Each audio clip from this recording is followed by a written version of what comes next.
Hi everyone, today we're going to be working on lesson 12.7, metric units of mass and liquid volume. Mass is the amount of matter in an object. Metric units of mass include grams and kilograms. 1 gram represents the same mass as 1,000 grams. So if you see, 1 kilogram equals 1,000 grams. 1 large loaf of bread has a mass of about 1 kilogram. Jacob has 3 loaves of bread. How many grams is the mass of the loaves? So as we see, we have 3 grams. So we have 3 kilograms. 3 kilograms. So we need to find out how many grams.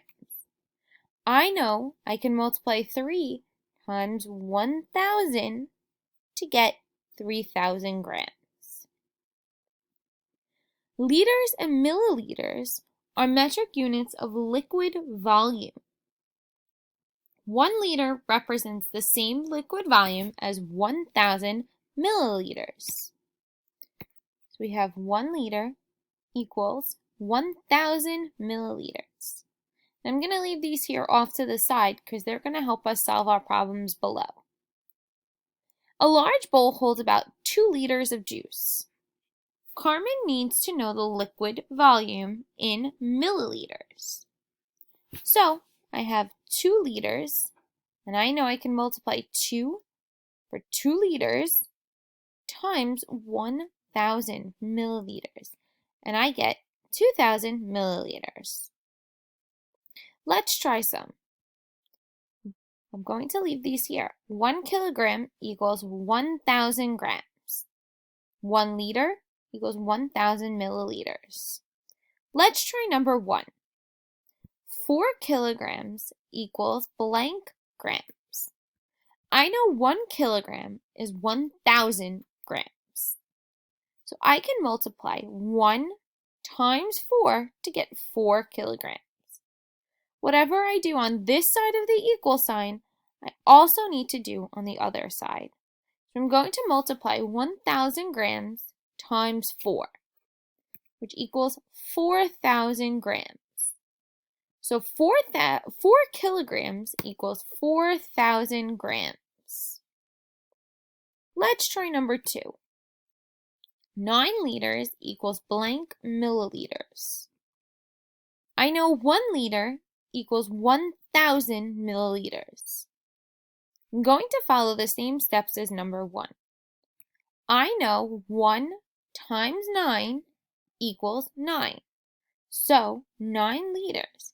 Whatever I do on this side of the equal sign, I need to do on the other.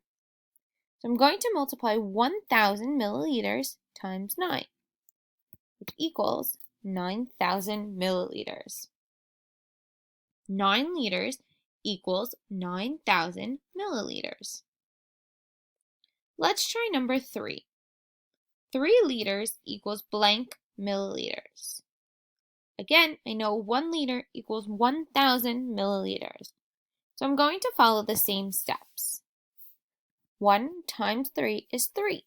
So now that I have 3 liters, I'm going to multiply 1,000 milliliters times 3 equals 3,000 milliliters. So 3 liters equals 3,000 milliliters. Number 4. 7 kilograms equals blank grams. I know 1 kilogram equals 1,000 grams. So I'm going to follow the same steps. I multiplied 1 times 7 to get 7 kilograms. Whatever I do on this side, I also need to continue on this side. So 1,000 grams times 7 equals 7,000 grams. So 7 kilograms is 7,000 grams. Let's take a look at number 5. 5 kilograms equals blank grams. I know 1 kilogram is 1,000 grams. So I multiplied each side by 5, because 1 times 5 is 5. 1,000 grams times 5 equals 5,000 grams. So 5 kilograms equals 5,000 grams. And finally, number 6. 8 liters equals blank milliliters. I know 1 liter equals 1,000 milliliters. I'm going to multiply each side by 8 because I got 1 times 8 equals 8. So 1,000 milliliters times 8 equals 8,000 milliliters. So 8 liters equals 8,000 milliliters. Remember, if you have any questions, be sure to ask your teacher.